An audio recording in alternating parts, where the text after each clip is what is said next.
번씩 꼭 찾아볼 수 있어야 됩니다. 자, 함축성이란 뭐니? 말이나 글이 많은 뜻을 담고 있는 성질이다. 그래서 시도 이 많은 뜻을 담고 있기 때문에 우리는 그 시어에 식구의 이런 많은 의미를 찾아낼 수 있어야 된다라는 거예요. 자, 선생님이랑 첫 시간을 했었어. 수능 국어 영역에서, 문학에서, 시에서의 출제 요소가 뭐냐? 정태의 기다. 그쵸? 정 뭐였어? 정서, 태도, 의미, 기능이었잖아요. 오늘 우리가 공부하는 것이 바로 뭡니까? 이 많은 뜻, 정태의기 중에서 의를 공부하는 시간이다. 이렇게 생각하면 돼요. 그 의미 뽑아내는 거. 이게 어려워서 그냥 모든 시어의, 모든 시들의 그 주요 시어들의 의미를 외우는 학생들 있잖아요. 그래서 내가 외우지 않은 게 나오면은 또 문제 못 푸는 학생들, 그런 학생들 오늘 이 시간에 주목해야 됩니다. 자, 시어에서는 시어나 식구가 담고 있는 의미를 꼭 물어본다. 기억하죠? 바로 의가 바로 그 출제 요소다라는 거 꼭 기억했으면 좋겠어요. 자, 그러면 객관적 상관물 개념 30으로 들어가 보도록 하겠습니다. 자, 객관적 상관물은요, 이 용어 자체보다는 그 의미를, 개념의 의미를 잘 파악하는 게 중요해요. 많은 학생들이 선생님, 객관적 상관물이랑 감정이입이랑 어떻게 달라요? 라고 물어보는 학생들이 있는데 이 시간에 잘 개념을 이해하고 정리하도록 하세요. 아셨죠? 자, 먼저 기출 선지들을 한번 보도록 하겠습니다. 사실 이 객관적 상관물이라는 용어 자체가 이렇게 시험지에 많이 나오진 않아요. 근데 볼까? 객관적 상관물을 통해 애상적인 분위기를 조성하고 있다. 자, 분위기를 조성하는데 객관적 상관물이 쓰인대. 자, 그 다음에 나와 다라는 작품에 보리라는 대상이 나오는데 이 보리가 객관적 상관물이다. 라거나 또 화자의 정황, 상황이겠지? 홍시라는 객관적 상관물로 화자가 처한 상황을 표현하고 있다. 라거나 객관적 상관물을 통해 정서를 간접적으로 표현할 수도 있고 라는 보기 속에 그런 정보가 있었습니다. 이게 참 중요한 얘기거든요. 객관적 상관물을 통해서 어떻게 할 수 있다? 정서를 간접적으로 표현한다는 거예요. 자, 그러면 여러분 교재에서 여기 있잖아. 객관적 상관물. 물에다가 동그라미 쳐볼까? 이 물이 뭐냐면은 사물이야, 사물. 자, 사물을 선생님이 사전에서 찾아보면은 이렇게 나와. 물질 세계에 있는 모든 구체적이고 개별적인 존재. 그 존재들을 다 사물이라고 하는 거예요. 그러니까 이 사물에는 사실 우리 실 속에서 정말 자주 만나는 자연물도 사물에 들어가는 거라고 생각하면 돼요. 그럼 객관적 상관물은 우리가 시에서 만나는 정말 다양한 존재들 있죠. 자연물이라거나 물건이라거나 그런 모든 대상물들을 뭐라고 하는 거야? 객관적 상관물이라고 얘기하는 거예요. 어떤 시에 나오는 접동새, 어떤 시에 나오는 팥초, 어떤 시에 나오는 느티나무 이런 모든 대상들 있죠. 그런 대상물들을 객관적 상관물이라고 한다. 그 객관적 상관물이 어떤 역할을 하느냐 이걸 선생님이 지금 설명하겠다는 거야. 자, 그러면 객관적 상관물을 선생님이 크게 우리 수능이나 국어에서 자주 나오는 그런 역할들을 크게 세 가지를 뽑아서 설명을 할 건데 주의할 것은 객관적 상관물의 기능이 요 세 가지 경우만 있는 것은 아니라는 거예요. 아셨죠? 이건 자주 나온 거 대표적으로 선생님 뽑아본 거야. 자, 그럼 우리 교재 54쪽으로 넘어가서 한번 보겠습니다. 자, 먼저 첫 번째. 화자 찾을 수 있죠? 화자와 시 속에 나오는 어떤 사물, 어떤 자연물인 객관적 상관물의 감정이 자, 요것은 일치하는 경우가 있습니다. 그것을 우리는 뭐라고 얘기하냐면은 감정이입이라고 얘기해요. 자, 보자.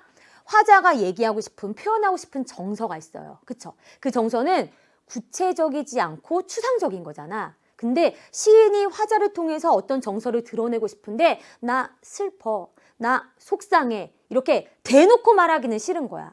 그럴 때 어떤 객관적인 대상물을 가지고 와서 그 대상물에다가 화자가 표현하고자 하는 감정을 쑥 집어넣는 경우가 있어요. 그러면 이 대상물은 자기는 슬프지 않았어. 얘는 슬픔이 없어. 슬픔이 없는 그냥 객관적인 존재였는데 화자의 슬픔을 얘한테 쑥 집어넣어서 너 지금 슬프구나 해버리면 얘는 그냥 졸지에 슬픔의 정서를 표현하게 되는 거야. 그럼으로써 시인은요, 화자의 정서를 이 객관적인 대상물을 가져다가 간접적으로 드러내게 되는 거지. 어렵죠? 자, 그러면 선생님이 밑에 있는 실 한번 보겠습니다. 김소월의 초혼이에요. 초혼이라는 것이 혼을 부르는 거거든. 죽은 사람이 혼을 부르는 거야. 자, 보자. 사랑하던 그 사람이요. 사랑하던 그 사람이요. 근데 이 사랑하던 그 사람에게는 사랑한다는 말을 끝끝내 전하지 못한 사람이야. 그러면서 붉은 해는 서산마루에 걸렸다. 무슨 이미지 떠오르니? 시각적 이미지도 떠오르고 붉은 해가 서산마루에 서쪽에 하강 이미지, 소멸의 이미지지. 그러면서 사슴의 무리도 슬피 운다 이렇게 말했어. 사슴의 무리도 슬피 운다. 그럼 정말 사슴의 무리가 정말 슬플까? 아니요. 사슴의 무리는 이건 객관적인 대상물이었어. 슬프지 않았다니까? 그냥 사슴의 무리였어. 우리는 그냥 사슴이야. 근데 화자의 이 슬픔이 어디? 여기 이입이 된 거죠. 그래서 사슴의 무리는 졸지에 그냥 슬픔을 표현하는 대상이 돼버렸어. 사슴이 슬프다, 화자가 슬픈 거랑 일치하게 되는 거예요. 뭐? 감정이입. 이랬을 때, 감정이입의 방법이 쓰였을 때 감정이입을 당한 대상, 그 대상을 뭐라고 한다? 객관적 상관물이라고 하는 거예요. 이럴 때는 화자의 정서와 객관적 상관물인 그 대상 간의 정서가 어때요? 똑같지, 그치? 왜냐면 이 정서를 이 정서에 넣었으니까. 그러면 또 우리 연결해보자 개념. 사슴에게 슬픔의 정서를 넣었어. 그래서 졸지의 사슴은요, 슬피 운다. 슬픔의 정서를 갖게 되었어. 그러면 이 사슴은요, 의인화된다 이렇게 표현해요. 이따가 선생님이랑 의인법 배울 거거든요. 감정이입을 당한 대상은 의인화되는 거예요. 아셨죠? 자, 그러면 지금 첫 번째 화자와 객관적 상관물의 감정이 일치하는 경우 감정이입의 대상물을 뭐라고 한다? 객관적 상관물이라고 한다. 봤습니다. 자, 두 번째는 선생님이 첫 번째는 화자의 감정과 객관적 상관물의 감정이 일치한다 그랬잖아요. 두 번째는 화자와 객관적 상관물의 상황이나 감정이 일치는 무슨? 일치가 아니라 대비되는 경우입니다. 서로 달라요. 서로 다른 게 있으니까 뭐예요? 부각되겠지. 자, 그 밑에 한번 볼게요. 선생님이 예문을 가지고 왔어. 창밖에 새우 오고 뜰 가에 제비 나니 적객의 회포는 무슨 일로 끝이 없어. 이렇게 얘기 있거든요. 자, 그러면 이 상황을 보자. 지금 창밖에 새우 뭐야? 가는 비가 내려. 그 다음에 누가 날고 있지? 제비가 나니. 제비가 날고 있어. 그쵸? 그럼 이 제비는요, 어때요? 뭐 감정이 있거나 이런 게 아니라 그냥 얘는 객관적인 대상물이었어. 그쵸? 아까 전에는 객관적인 대상물이 사슴에게 감정을 이입했지? 이번엔 제비가 날고 있는 그냥 제비야. 근데 그 밑에 뭐라 그랬냐면은 적객의 회포는 무슨 일로 끝이 없어. 적객이 굉장히 중요한 말이기 때문에 주석이 있죠? 귀양살이 하는 사람이야. 귀양살이. 자, 귀양살이를 온 사람이 회포가 있대. 회포는요, 알아놓으세요. 기억해야 돼. 회포, 마음에 품은 생각이야. 이 지금 귀양살이를 온 사람은 마음에 품은 생각이 끝이 없어. 그렇겠지. 귀양살이 와서 막 여러 가지 근심과 시름과 이런 걱정거리 있을 거예요. 그러면서 이렇게 말해. 저 제비 비비를 보고 한숨 겨워 하나니. 저 제비가 훨훨 나는 것을 보면서 한숨 겨워 한대요. 그러면 보자. 여기 귀양살이 온 사람과 제비의 상황이 어때요? 대비됩니다. 이 사람은 지금 어떤 상황이지? 묶인 몸이야. 근데 얘는 자유롭게 날고 있어. 그러면 자유로운 상황과 묶여있는 상황이 서로 대비가 되죠. 그러면은 이 대상의 이런 답답함, 묶여있는 이런 처지가 어떨까? 더 서글프고 더 속상하게 느껴지겠죠. 그래서 시 속에는요, 이런 객관적 상관물을 많이 씁니다. 화자의 상황은 이런데 이 상황과 대비되는 또 다른 상황을 제시해. 또 다른 대상을 제시해. 그러면 이 화자의 감정이 어때요? 더 슬프게, 더 증폭돼서 부각되게 느껴지는 거예요. 자, 이렇게 화자나 대상의 상황과 서로 대비되는 어떤 대상물을 제시했을 때 이것을 뭐라고 한다? 객관적 상관물이라고 얘기하는 겁니다. 첫 번째, 일치하는 경우, 두 번째, 대비되는 경우. 전혀 다르죠? 전혀 다르지만 거기에 동원된 대상들을 뭐라고 한다? 객관적 상관물이라고 하는 거예요. 자, 이번에는 세 번째로 가볼까? 세 번째, 이번에는 객관적 상관물이 화자의 감정을, 쉽게 말해 정서를 환기하는 경우가 있어. 선생님이랑 봤었죠? 환기는 굉장히 자주 나오니까 알아두자라고 얘기했지. 뭐다? 불러일으킨다. 어떤 시 속에 나오는 어떤 대상물은 화자의 감정이나 기억이나 이런 것을 불러일으킵니다. 그러니까 뭐가 되는 거지? 매개체가 되는 거야. 자, 여기 선생님이 1강에서 얘기하려다 못했던 깨금해를 얘기해 볼까요? 자, 시 속에는 정말 많은 뭐가 나와요? 자연물이 등장해. 자연물이 하나도 안 나오는 시를 찾는 것도 사실은 뭐 그런 시가 있을 수 있지만 쉽진 않을 거예요. 여러 개의 자연물이 나오는데 그 여러 개의 자연물들은 이런 역할들을 많이 합니다. 자, 깨는 뭐냐면요. 화자에게 깨달음을 주는 존재일 때가 많아요. 자연물이. 그리고 자연의 어떤 이치라거나 이런 것들이 깨달음이나 교훈을 줄 때가 많아요. 자, 그리고 두 번째는 뭐냐면요. 그라고 돼 있는데 있는 그대로의 자연물일 때도 많이 있습니다. 특히 어디에서? 고전시가에서 많이 있어요. 정말 아름다운 자연 대상 그 자체일 때 자연 그대로의 역할을 할 때 있어요. 그래서 이 자연이 뭐 감상의 대상이 된다거나 안분지족하는 그런 삶의 터전이 된다거나 이랬을 때, 자, 그 다음에 요 매가 바로 뭐냐면은 매개체입니다. 자연물이 과거를 회상하게 하는 매개체가 된다거나 갑자기 슬픔을 불러일으키는 매개체가 된다거나 이런 역할들을 많이 해. 그래서 시 속에서 자연물이 등장할 때는 이게 먼저 첫 번째, 진짜 있는 그대로의 자연물인가? 아니면은 어떤 깨달음을 주는 존재인가? 무언가를 불러일으키는 매개체 역할을 하는가? 이걸 생각해 봐야 돼. 이런 매개체 역할을 할 때 우리 뭐라고 한다? 객관적 상관물이라고 한다라는 겁니다. 아셨죠? 자, 그러면 거기에 김종길의 성탄제 보세요. 이 성탄제 보면은 선생님이 이 시 설명은 다 하진 않을게. 여기 보면은 지금 화자는 어떤 상황이에요? 화자는 지금 30살이야, 30살. 그쵸? 30살이고 지금 어디에 있어요? 지금 도시에 있어. 도시에 있는데 성탄제는 성탄절, 크리스마스죠? 성탄절이 가까운 도시인데 반가운 옛날에 그것이 내린대. 옛날에 그것이 뭐죠? 보니까 눈이지. 그치? 이 눈 내리는 모습을 보니까 아, 그래. 나 어렸을 때 눈 엄청 많이 내리던 그날 내가 정말 아팠는데 아버지가 날 위해서 눈을 막 헤치고 가서 빨간 산수유를 내 약으로 구해 오셨었지. 그때 아버지의 사랑 하면서 아버지에 대한 그리움을 무엇이 이 눈이 불러일으킨 거 아닙니까? 과거를 회상하게 하면서 아버지에 대한 사랑 다시 생각하게 하고 아버지에 대한 그리움을 불러일으키는 매개체 역할을 하는 거죠. 이럴 때 눈 같은 것을 객관적 상관물이라고 한다라는 겁니다. 자, 여기에서는 얘들아 이 객관적 상관물의 개념 자체만 아는 게 중요한 게 아니라 시 속에서 이러한 다양한 역할을 하는 객관적 상관물들을 여러분이 찾아내고 그것이 어떤 의미인가, 어떤 기능을 하는가 이게 중요해요. 어떤 기능?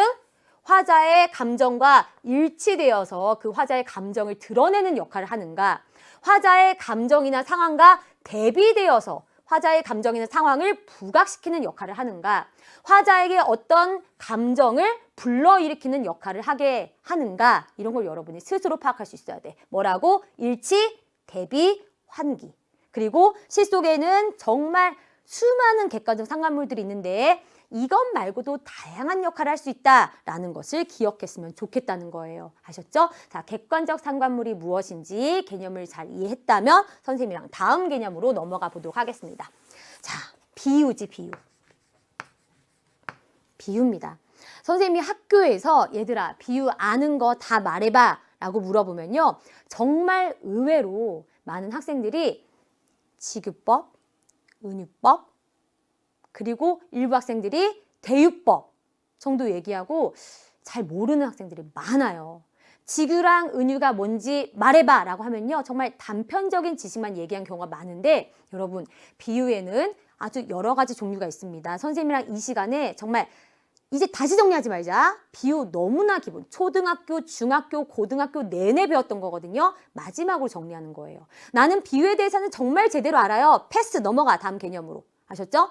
자, 마지막으로 정리한다. 하시기들 잘 들어. 자, 비유라는 것은요. 내가 말하고자 하는 것을 다른 대상에 빗대어서 표현하는 거야. 그러니까 직설적으로 말하는 게 아니라 돌려서 말하는 거지. 어떻게 표현한다? 우의적으로 표현한다고 얘기해요. 아셨죠? 직접 말한 게 아니라 내가 원래 말하고자 하는 걸 뭐라고 하지? 표현하고자 하는 대상을 원관념이라고 합니다. 그쵸? 근데 이 원관념을 보조관념을 활용해서 원관념을 표현하는 거예요. 아셨죠? 자, 그래서 원관념이 뭔지 보조관념이 뭔지를 알아야 되고 원관념과 보조관념을 연결하는 그 방법들을 여러분 챙기면 돼요. 자, 거기 미니큐 있는데 선생님 너무 좋아하는 노래인데 불러줄까? 아니야, 부르지 않을게요. 자, 너는 나의 노래, 너는 나의 햇살, 넌 나의 비타민, 날 깨어나게 해. 이런 노래 구절이 있는데 아주 쉽지? 내가 표현하고자 하는 대상은 원래 누구니? 너지 너. 그치? 이게 뭐예요? 원관념. 그 다음에 노래, 햇살, 비타민 이게 뭡니까? 이게 보조관념.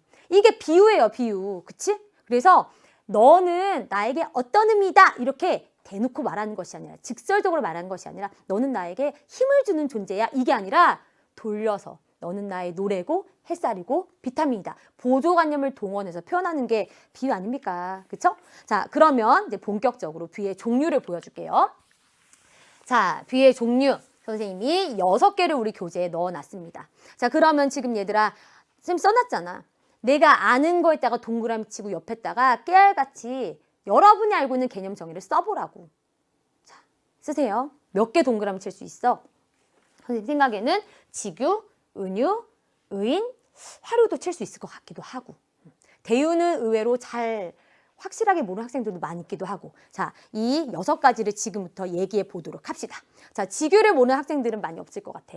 자, 직유라는 거는요. 원관념과 보조관념을 직접 연결하죠? 그치? 직접 연결해. 그래서 직유야. 자, 뭘로 연결합니까? 뭐뭐 같이, 뭐뭐처럼, 뭐뭐인 듯, 뭐뭐인 양 이런 말들로 연결을 해요. 그래서 눈에 그냥 보여, 이게. 눈에 보이니까 찾기가 어렵습니까? 하나도 어렵지가 않죠. 그쵸? 그래서 뭐 예를 들어서 그는 여우같이 교활하다.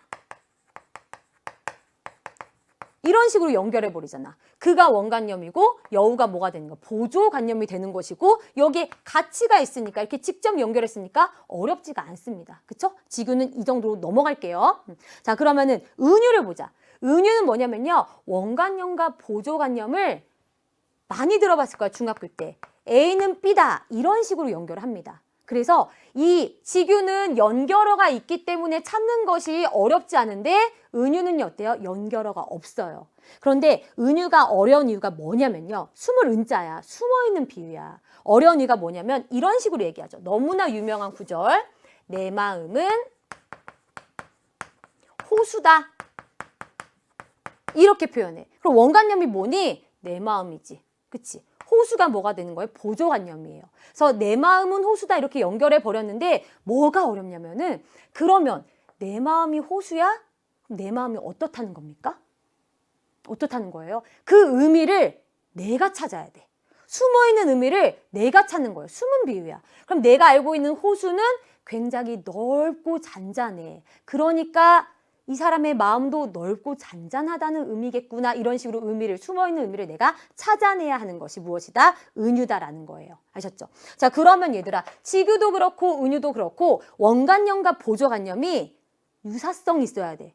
비슷한 점이 있어야지 빗댈 수가 있는 거죠. 비유는 원관념과 보조관념이 뭔가 유사성이 있습니다. 그쵸? 자, 그러면 뭐 직유랑 은유는 이 정도면 충분하지 뭐. 그쵸? 자, 그러면은 이번에는 밑에 3번 대유로 가보도록 하겠습니다. 자, 대유가 좀 생소한 하시기들이 분명히 여기 있어요. 자, 대유의 개념 한번 읽어보자.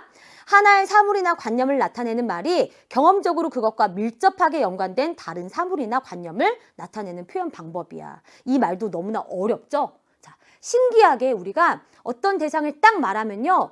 이게 대표하는 전체 대상을 그냥 알아듣겠어. 그런 경우가 있어요. 그거 대신 하나의 사물로 그것이 포함되어 있는 전체를 대신해서 표현하게 하는 것을 대유라고 얘기해요. 선생님이 책에다가는 대유를 제유법과 환유법으로 나눠놨어. 그쵸? 그런데 사실 수능에서 여기까지 묻지 않습니다. 아셨죠? 자, 제유는 뭐냐면 내가 말하고자 하는 주인공이 있어. 주인공 대상이 있어. 근데 이 주인공에 속하는 어떤 일부 사물을 딱 얘기하면 사람들이 얘만 말했을 뿐인데 주인공을 아하 하고 알아듣는 거예요. 고전 시가에 많이 나오는 게 있어. 강호라고 얘기하면 강호가 뭐니? 강과 호수입니다. 근데 강호에 이렇게 말하면요. 사람들이 강호를 다 자연 이렇게 신기하게 알아듣는 거야. 자연에 강과 호수만 있습니까? 자연에 강도 있고 호수도 있고 나무도 있고 동물도 있고 여러 가지 많잖아. 근데 그 많은 것 중에서 강과 호수만 뽑아서 얘기해도 자연이라고 알아듣는 거. 자, 또 하나 예를 들어볼게요. 빵. 인간은 빵만으로는 살 수 없다. 이렇게 말하면요. 사람들이 인간은 뭐 음식, 먹을 것만으로 살 수 없다는 뜻이구나. 이렇게 알아듣는 거야. 그쵸? 그 다음에 펜은 칼보다 강하다. 이렇게 말했을 때 칼은 뭔가 무력이고 펜은 지식이고 이렇게 알아듣는 거야. 이런 걸 뭐라고 얘기해요? 이런 걸 대유라고 얘기하는 거예요. 그 중에서 제유가 되는 거고요. 자, 그 다음에 환유 마찬가지인데 제유는 요 대상 여러 개 중에서 하나를 뽑아서 얘기하는 거잖아요. 그쵸? 근데 환유는 이 주인공의 한 일부분이 아니라 어떤 속성, 성격을 말하는 겁니다. 자, 그래서 예를 들어서 여기 선생님이 넣어놨지? 흰옷, 다른 말로 백이민족이라고 하면요.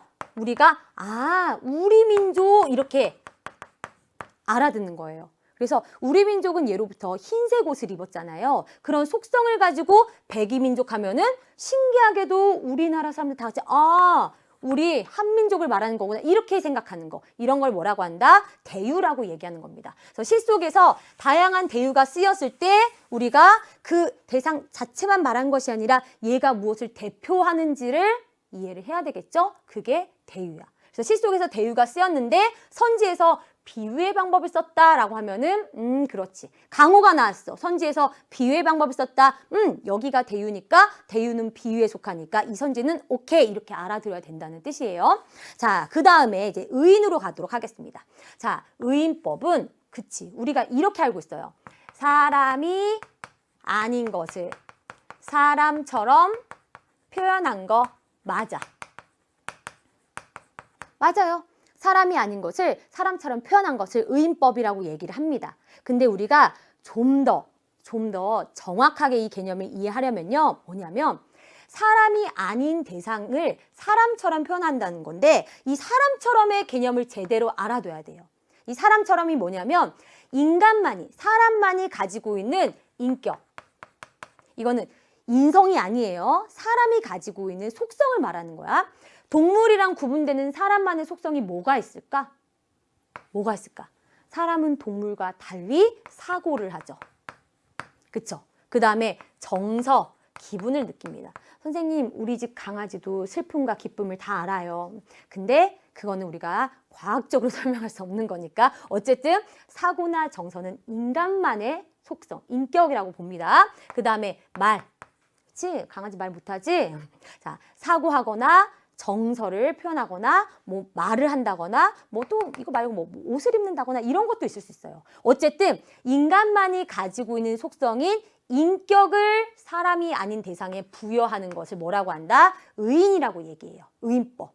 그래서 사람이 아닌 대상한테 말을 건넨다거나 사람이 아닌 대상한테 정서를 이입시키는 거야. 그러면 다 뭐가 되는 거예요? 의인법이 되는 거예요. 자, 밑에 한번 보세요. 선생님이 팁을 넣어놨어. 어떤 대상물에 아까 있지? 감정을 이입했어. 무조건 뭐? 의인법이야. 그 다음에 인간이 아닌 대상한테 말을 건넸어. 백구야 이렇게 말을 건네. 그러면 뭐예요? 의인법이다. 이렇게 생각하면 돼요. 자, 그래서 선생님이 예를 넣어놨잖아요. 꽃이 웃는다. 웃는다는 것은 정서와 관련된 거예요. 그치? 그 다음에 강물이 말없이 흐른다. 말없다. 이런 것도 인격과 관련된 거니까 의인법이라고 볼 수 있는 겁니다. 자, 그러면 의인법과 관련된 선지를 한번 보자고. 의인이라는 말도 많이 나와요. 나오지만 이런 표현이 정말 많이 나와요. 변신모드 알아둬야 되겠지? 자연물에 사람이 아닌 대상이잖아. 그치? 자연물, 사물. 자연물에 인격을 부여하여 대화의 상대로 삼고 있다라고 얘기했지? 자, 사람 아닌 것에 말을 건네면 뭐라고? 의인법이라고 얘기했습니다. 그렇죠?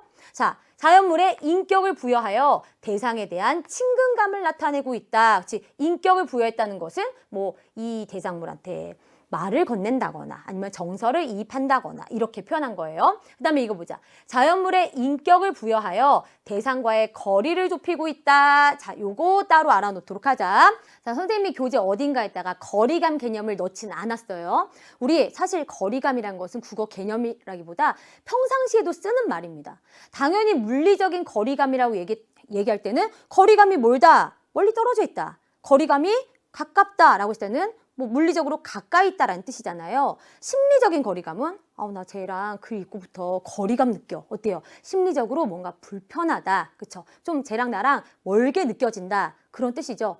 나 글 읽고부터 걔랑 거리감이 싹 없어졌어. 어때요? 불편한 것이 없다. 좀 친해졌다. 이런 뜻이잖아요. 평상시에도 쓰는 말이에요. 자, 그럼 여기서 자연물의 인격을 부여해서 대상과의 거리감을 좁히고 있다는 뜻은요. 여기 나와 있는 선지 같은 뜻인 거예요. 친근감. 그쵸? 뭔가 거리를 좁힌다는 것은 조금 더 친밀감이 느껴진다. 이렇게 이해하면 된다는 거지. 그래서 이거는 같은 의미를 지금 드러낸 선지다라고 보면 됩니다. 자, 마지막. 사물에 인격을 부여하여 뭐하고 있다? 화자의 감정을 이입하고 있다. 감정을 이입하면 의인법이라고 얘기했죠. 의인화. 그쵸? 여기 인격을 부여한다. 그러니까 여기에 자연물이나 사물에 인격을 부여한다. 이게 바로 뭐예요?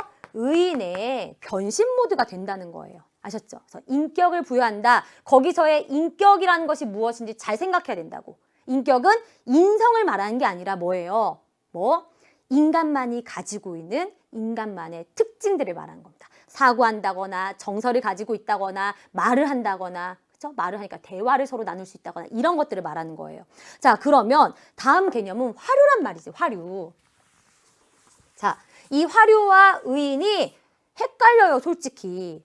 자, 의인은 인간이 아닌 것에 인간만이 가지는 속성인 인격을 부여하는 거잖아요. 화류는 뭡니까?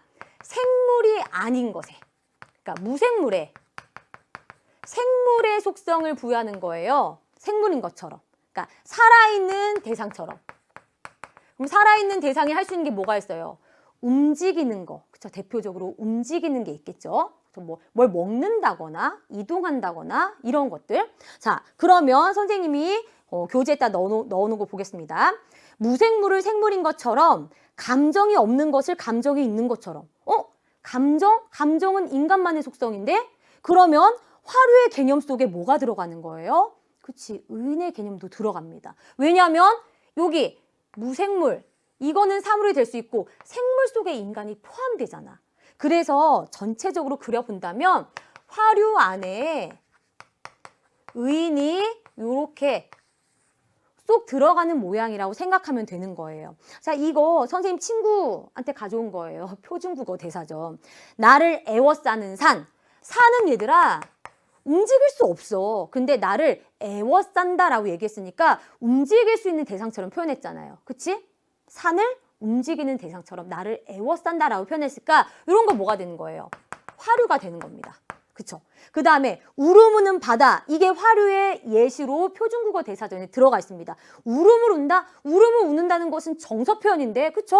그거는 의인도 되면서 화류의 개념 속에 들어간다는 거죠. 그래서 많은 학생들이 이게 화류야 의인이야 굉장히 고민하는데 고민할 필요 없어요. 의인과 화류의 개념만 정확하게 알고 있다면 이것 때문에 문제가 생기는 선지나 문제는 절대로 평가원에서 내지 않습니다. 아셨죠? 선생님이 그 밑에다가 깨알같이 써놨잖아. 깨알같이. 어디를 보냐면은 5번째 줄에 예를 들어 봐봐. 산이 생각을 하거나 슬퍼하거나 웃거나 옷을 입거나 하면 뭐예요? 의인인 거야. 이건 인간이 할 수 있는 거니까. 그쵸? 그리고 산이 누워있거나 숨을 내쉬거나 밥을 먹으면 화류인 거고. 그러나 아까 전에 선생님이 생각하거나 슬퍼하거나 웃거나 옷을 입거나 이것을 화류의 개념 안에 넣어도 문제가 생긴다 안 생긴다? 안 생긴다는 겁니다. 아셨죠? 자, 그래서 여기 한번 보자. 화류법을 구사하면 대상을 생동감 있게 묘사하는 효과 기능이 있다. 이거 알아두고. 화류의 기법을 사용하여 대상에 생동감을 부여한다. 이런 효과 여러분이 기억해 놓으면 되고요. 이게 화류인지 의인인지 구분해봐라 이런 식의 애매한 부분은 절대로 묻지 않으니까 그런 부분에 대한 걱정은 접어둬도 된다고 선생님 얘기해주고 싶어요. 자, 그러면 이제 화류까지 받고 정확하게 의인과 화류의 개념을 이해했다면 이제 마지막 풍요를 보도록 하겠습니다. 근데 사실 풍요는요 시에 많이 쓰이지 않고 선생님이 예문을 찾는 것도 쉽지가 않아요. 자, 풍요의 개념은 그래도 알아놓도록 합시다. 본 뜻은 숨기고 비유하는 말만으로 숨겨진 뜻을 암시하는 건데 사실 그게 비유의 개념과도 거의 통하잖아요. 풍요는 여러분이 뭐를 생각해 놓으면 되냐면요. 속담. 속담이라는 것 자체가 다 비유거든요. 속담이라거나 어떤 격언을 시에 인용해서 이 안에 담겨있는 뜻으로 말하고자 하는 바를 드러낸다면 그것을 여러분이 풍요라고 생각하면 되는 거예요. 자, 풍요법은 뭐 생각하면 된다? 속담이나 격언을 이용해서 어떤 뜻을 전달할 때 풍요다 라고 생각하면 돼요. 자, 그러면 선생님이 아까 전에도 얘기했어. 자, 이 모든 것이 비유의 방법인데 시 속에 이것들 중에서 어느 하나가 쓰였어요. 어느 하나가 쓰였는데 선지에서 비유의 방법을 활용해서 라고 되어 있으면은 그 선지는 옳은 선지다. 그러면은 그런 선지를 비유의 방법을 썼는지 안 썼는지 여러분이 판단하려면 비유의 이 모든 종류에 대한 개념이 제대로 잡혀 있어야 될 거 아니에요. 그쵸? 자, 그럼 선생님이랑 그 연습으로 가보도록 합시다. 자, 가부터 선생님이 바까지 여러 개 작품들을 넣어놨는데 이걸 보면서 우리가 지금 배웠던 개념들, 비유의 방법들 한번 찾아내 보자는 겁니다. 연습했죠? 자, 해볼게요. 여보, 내 마음은 유리인가 봐. 겨울 하늘처럼, 이거는 하늘, 예요. 겨울 하늘처럼 이처럼 작은 한숨에도 흐려버리니. 그러니까 내 마음은 뭐 같다? 겨울 하늘 같다라는 거잖아요. 그쵸? 여보, 내 마음은 유리인가 봐. 달빛에도 이렇게 부서지니. 그래서 내 마음은 좀 이렇게 유리 멘탈인가 봐. 잘 흐려지고 유리처럼 잘 깨지는 속성을 가지고 있는 그런 화자의 마음인가 봅니다. 그러면 여기 겨울 하늘처럼 딱 보이잖아. 뭡니까? 지규를 썼네. 그쵸? 선생님이 교재 정답에도 지규를 넣어놨는데 사실은 이런 부분, 내 마음은 유리다, 내 마음은 유리다 이런 부분에서 뭘 찾을 수 있어요? 은유도 찾을 수 있는 거죠. 그쵸? 자, 그 다음 넘어갑니다. 내 마음은 나그네요. 그대 피리를 불어주오. 나는 달 아래 귀를 기울이며 호젓이 자주 나오네요. 호젓이 무슨 뜻이에요? 쓸쓸하고 외롭게. 그치? 나의 밤을 새이오리다 이렇게 말했는데 내 마음은 뭐다? 나그네다 이렇게 표현했어. 뭐예요? 은유지. 이 은유는요 여러분이 뭘 찾아야 돼? 내 마음이 나그네야? 그럼 내 마음이 어떻다는 건가? 나그네의 속성을 여러분이 떠올려야 돼. 나그네는 정착하지 못하고 떠도는 외로운 존재야. 내 마음이 지금 외롭구나. 여기 힌트도 있죠?